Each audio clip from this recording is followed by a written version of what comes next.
अच्छा, इसमें सबसे पहला जो इम्पॉर्टेंट बात ये मैं कहूँगा, एक तो दवाइयाँ जो डॉक्टर आपका लिखता है ना, वो बड़ा सोच समझ के डिसीजन करता है, ठीक है। दवाइयाँ कम हो ज़्यादा, तो गर्म सर्द तक कंसेप्ट कोई नहीं है, ठीक है। आप ये मत समझे कि 10 दवाइयाँ तो ये बड़ी गर्म हो जाएंगी और मेरा मैदा बर्दाश्त नहीं करेगा, ऐसा नहीं है।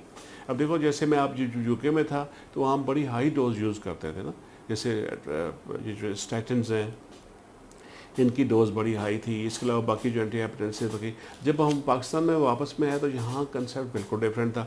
यहाँ किसी को 80 मिलीग्राम अगर आपने एट्रोस्टेटिन दे दी तो वो तो पहले ही परेशान हो जाता था कि सर आपने मुझे 5 से उठा के 80 मिलीग्राम कर दिए।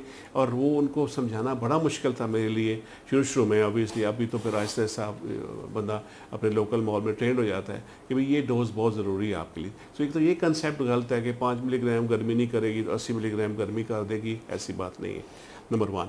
नंबर टू, जो पॉली फार्मेसी है जिसमें दवाइयाँ नंबर ज़्यादा हैं, वो आपकी इस हिसाब से लिखी जाती है। मसलन अब जो दिल का पेशेंट है उसको यूजुअली हाई ब्लड प्रेशर होता है, वो डायबिटिक होता है, उसमें स्ट्रेस कैंसर होता है, उसकी दिल की धड़कन तेज़ होती है, उसके बाद उसको स्वेलिंग या एडिमा या लंग में पानी के चांस पे होते हैं, तो ऑटोमेटिकली वो दवाइयाँ तो 7-8 तो बन जाएंगी ना।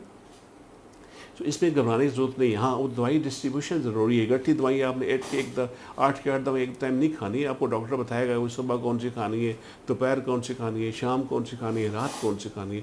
डिस्ट्रीब्यूशन ज़रूर करें, उससे कंप्लायंस जो है बढ़ती है। अगर इकट्ठी दवाई आप एक टाइम देंगे तो ना पेशेंट इस्तेमाल कर पाएगा, ना ही हमें एज अ डॉक्टर को फ़ायदा होगा। अगर पेशेंट की कंप्लायंस नहीं है तो ठीक कैसे होगा। एक तो ये इंपॉर्टेंट बात है। दूसरी बात यह है कि दवाइयाँ का जो है ना, वो उस स्ट्रेंथ का, एक दवाई जैसे कोई लिखी जाती है ना, किसी डॉक्टर ने लिखती है 5 मिलीग्राम कुछ स्टैटिन का एक ग्रुप, और उसी मुतबादल अगर मैंने लिख दी कोई स्टैटिन और जिससे 40 मिलीग्राम है, तो एकदम पेशेंट कंप्लेन करता है सर वो उन्होंने तो 5 mg दी थी, आपने 40 लिख दी है। तो ये कंसेप्ट ही गलत है। देखिए, हर साल की अपनी डोज होती है ना, हमें मतलब पढ़ाया भी जाता है, हम पढ़ते भी रहते हैं, रोज़ रिसर्च है और डे बाई डे हर चीज़ नई आ रही है, उससे हमें डोज़ का पता होता है कि भाई 20 से लेकर 40 मिलीग्राम तक इसकी डोज़ है, उस साल की डोज़ 5 से लेकर 10 मिलीग्राम तक है। इसका मतलब वो 5 मिलीग्राम इस 40 मिलीग्राम के इक्विवेलेंट होगी।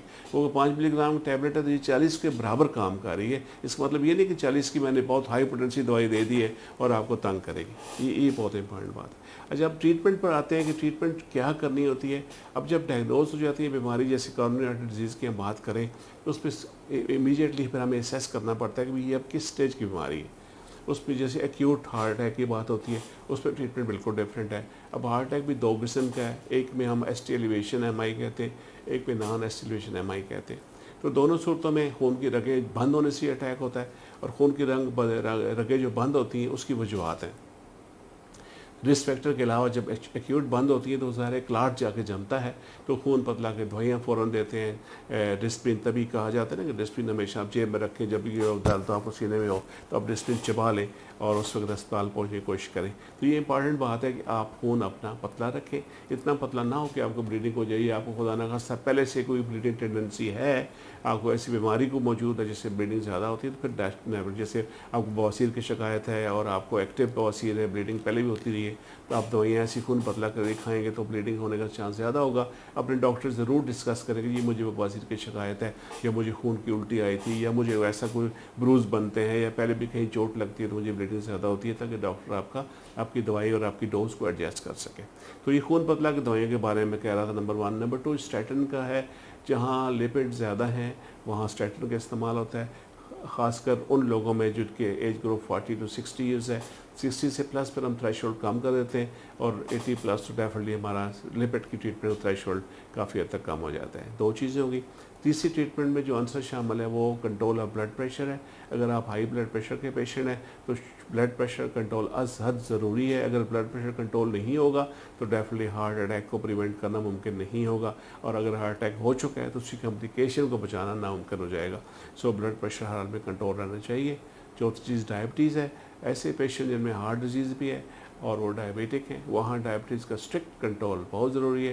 हीमोग्लोबिन A1C को लेस दैन 7% रखें, और आइडली लेस दैन 6.5, और बहुत आइडली 6% से ऊपर उसको ना जाने दें। तीसरी चीज़ जो है, अगेन वो स्ट्रेस पर मैं ज़ोर दूंगा कि स्ट्रेस जो है आपका कैटेकोलामाइन लेवल बढ़ाती है। सो स्ट्रेस को आप कम से कम रखें, डॉक्टर से डिस्कस भी कर लें। अगर आपकी पर्सनैलिटी में एंजाइटी पहले से ज़्यादा है तो डॉक्टर आपको ट्रीटमेंट दे देगा। ये ट्रीटमेंट आया। फिर ये तो दवाइयों के बारे में बात कर रहा था। फिर अब हमारे पास मोडेलिटीज़ आके हैं जहाँ पे हम खून की रगें खोल देते हैं।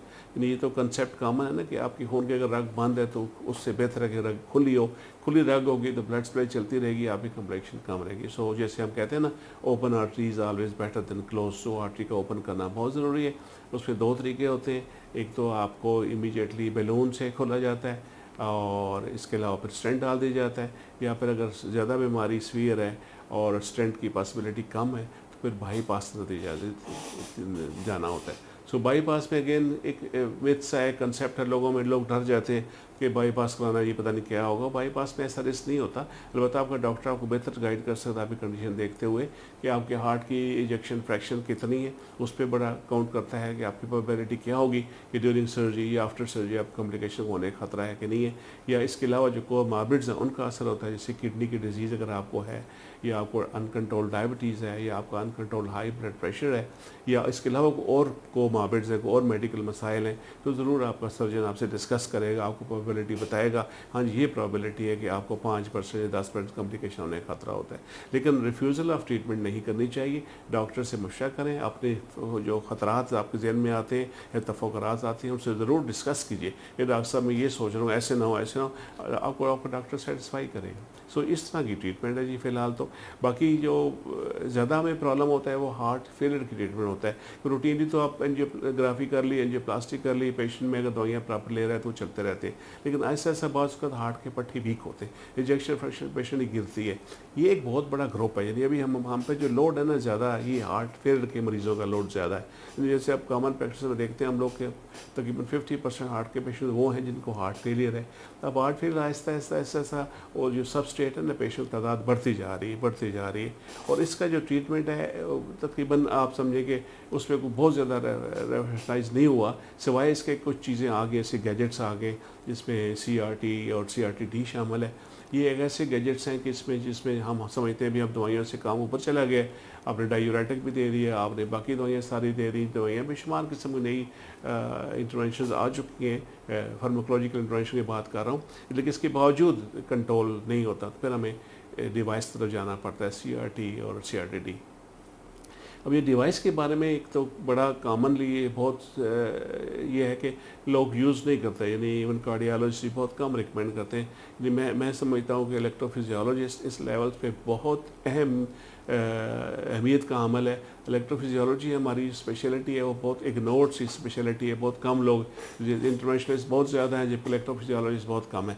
अब जब देखें ना, जैसे आप रिदम का देखें कि पेशेंट जिसने पैल्पिटेशन की बात में कर रहा था, वहाँ एट्रियल फिब्रिलेशन बीमारी होती है, एल्डरली में खासकर होती है। अब एट्रियल फिब्रिलेशन एक बहुत बड़ा सबस्टेट है, बहुत सारे पेशेंट भी एल्डरली में ये बीमारी होती है और इसका इलाज हम दवाइयों से तो करते हैं लेकिन इफेक्टिव नहीं होता।